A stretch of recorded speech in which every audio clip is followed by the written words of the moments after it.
She is deconstructing the gender construct. She is all about that body, yaddy, yaddy. It's Kendall Gender. Hey, that's me. How are you, Gorge? She's the Oracle of Apollo. She's channeling her ancestral feminine energy. It's Pythia. Hi. She doesn't have a signature drag style because she's what? Versatile. It's Icesis Couture. Stop calling me out like that. And welcome to your top 3. Oh my gosh. Woo. I introduced all of you the way you introduced yourself day one, walking into that workroom for the first time. So talk to me about who you were that first day, who I have sitting before me. Kendall. Absolutely. I think the very first day was so magical for so many of us because we literally were in the middle of a pandemic, you know? We literally have gone from so many months of just being around like 1 or 2 people to being like catapulted into this dreamlike sequence of seeing other performers and you know, queer artists and all this kind of stuff and really living our dreams on Drag Race. So that first day was just so absolutely surreal. I think the entire process of Drag Race was so full of ups and downs, of course, as it is, as anything worthwhile in life is. So today I'm sitting here just feeling so thankful and so blessed and honestly just like happy and proud of myself and the show that we all created. I'm sorry, is it Kendall or Geometric? Was that the Oscar speech? Honey. Oh my God. I feel such love. There is a reason that we're friends. There's a reason that we're friends. Oh my God, I'm obsessed with you. Okay, Pythia, did you get some mother tucking tzatziki or what? Mother fucking tzatziki. Yes, always, honey. Oh my God. So many times I'm about to have a show and I ordered like falafel and tzatziki and this and that and that. And I'm like, wait, I have literally do a meet and greet in 10 minutes. So yeah, I had too much tzatziki actually. And stop my fans. Wow. So Icesis, talk to me about your journey. This is something that has been a dream. You stepped into the workroom and here you are, top 3. Walking again, I'm gonna echo what Kendall said. Like, it was such a dream sequence, and we've all dreamt about having this moment come to Canada for so long that the fact that we were actually like walking through the workroom, it was so surreal. And walking in, I was really like quiet and unsure of my position or me being worthy enough to be there. And now coming out from the other side, I feel like I've worked so hard. I feel like even at this stage and after everything that I've gone through, I thought I knew myself. And this whole like process has made me learn this like new other version of myself. And I'm like so in love with it. I'm doing I'm so sorry.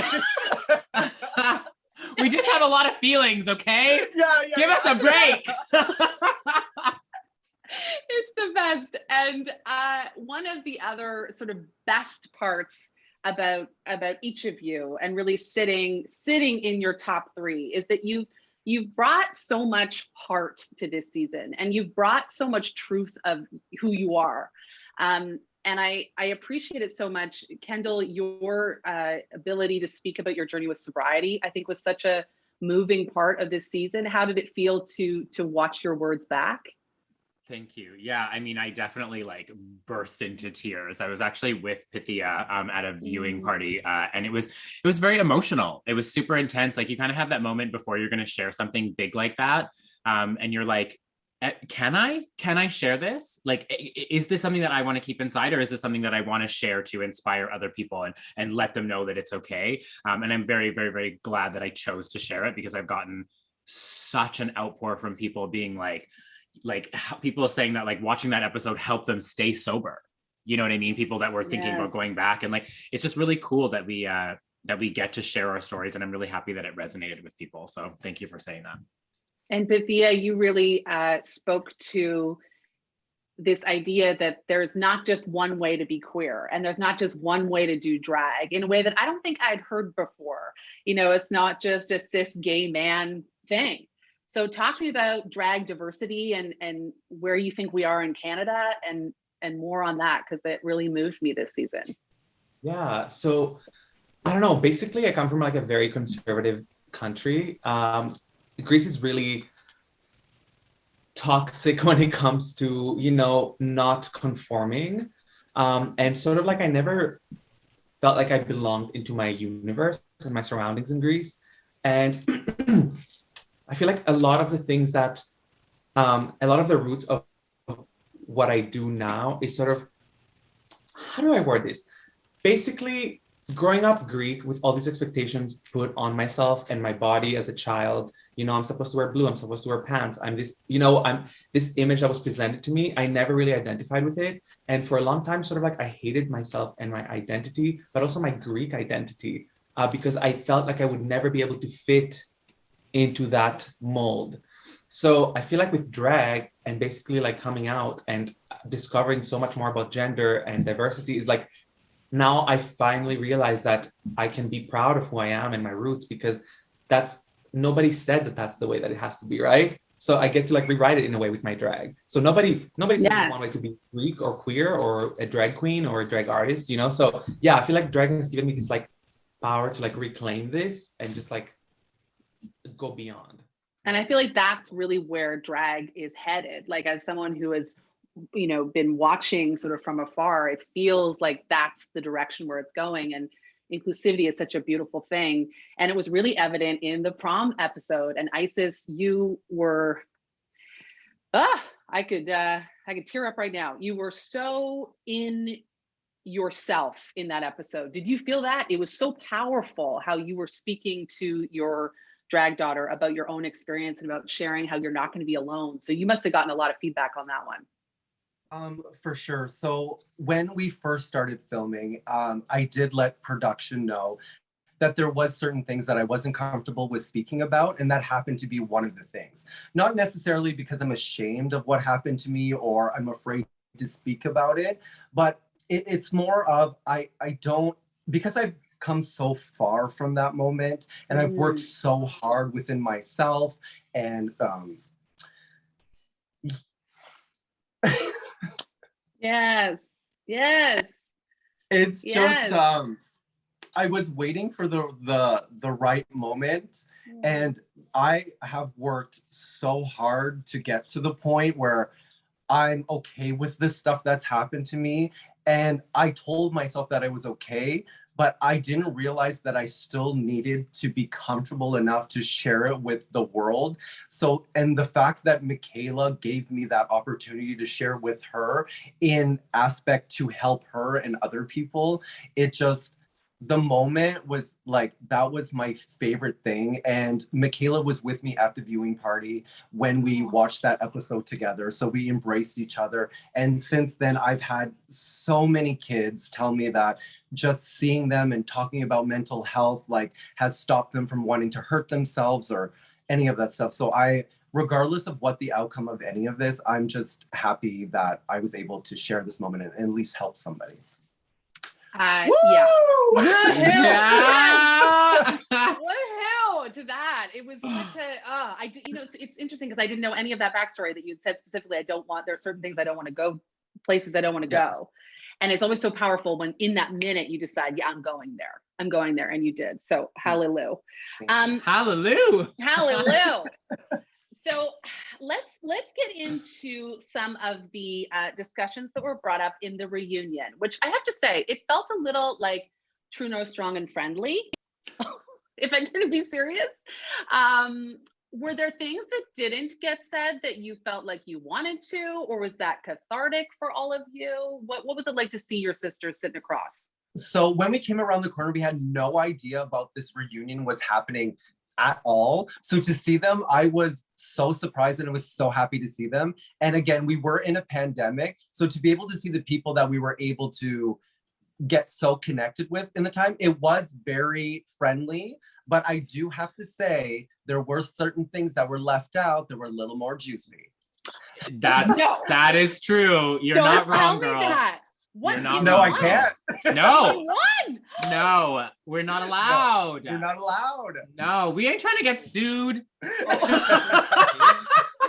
No, No, a you want the case. crown. You don't want a lawsuit. That's not what you Yeah, want. exactly. Yeah, We'll talk again after exactly. the crowning. Okay, Exactly. I get Yeah. it. Okay, I'll hold you to that. Yeah, Meredith, Yeah. you call me. We'll tell you. Okay, I'm doing it. Yeah. I'm doing it. So one thing I think we can talk about is that when the group was asked who they thought might take the crown, Miss Pythia was the one that seemed to take the vote.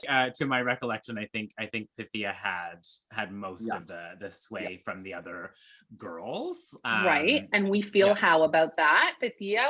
I'm complimented, I'm assuming. We are. Yeah, oh my goodness. Okay. It's what I talked about beforehand. Like obviously going into the competition, you're kind of like shook and you're always constantly stressed because you're in such a pressure cooker. And like I never really, I don't know, I have this weird imposter syndrome that I discovered that I have on the show, because no matter what I did, I thought that I was in the bottom or I was doing bad.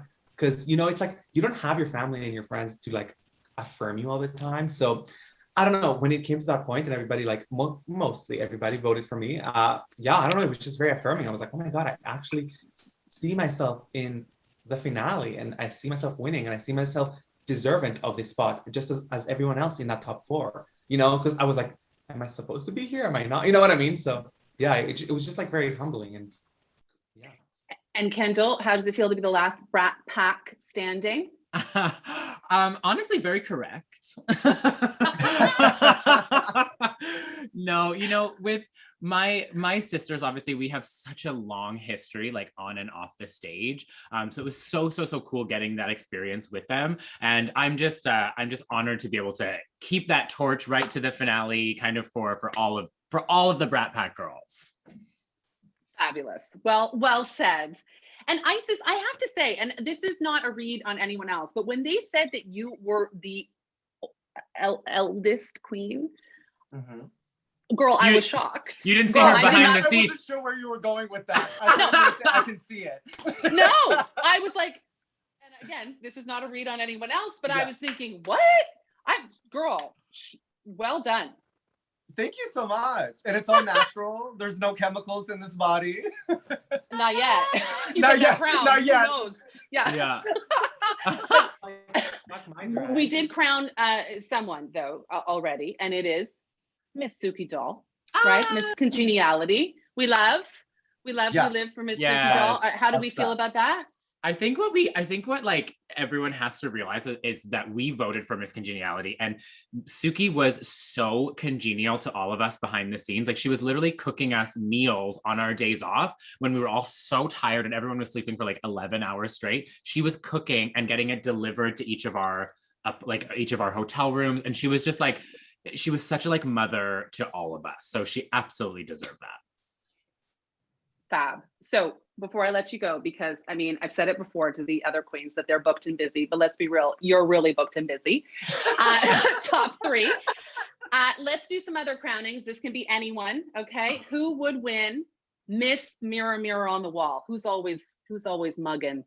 Out of us 3, or what's more interesting? I think everyone, out of everyone. Like who's always staring in the mirror? Yeah. Gia. She's so obsessed with it, she could fall right into it. I was waiting for you to say it. Okay, We're all thinking it. Who would be crowned Miss Mess? Mess, like messy. Yeah. Messy Station. Miss Messy. No one's messy. I don't think anyone was really that messy. I think if you mean personality-wise, that's a different conversation. But that's what you mean. But that's what you mean. You mean messy on the internet, do you not? I mean, not unclean. Yeah, I'm not. Yeah. I mean, Eve. Thank you. I was like, somebody say it. Okay, who's Miss Flirt? Stephanie. Yeah. You might want to reserve your Eve vote for this one, but who's Miss In Her Feelings? She can have 2 titles. She's winning today. Yeah. She's racking him up. What about we love Miss her though. All-Star Season 7? All-Star Suki. And finally, Miss Tea Spiller. Kimora. Yeah. Queens, I can't tell you what a time this has been to speak with all three of you. It is dreamy like no other. You have given so much of yourself to this season. You are absolutely all winners. Thank you for making us so proud. And I just can't wait for Thursday. Thank you so much. Yeah. Go get that mother tucking crown, girls. I'm Go get obsessed it. with you. I know, me too.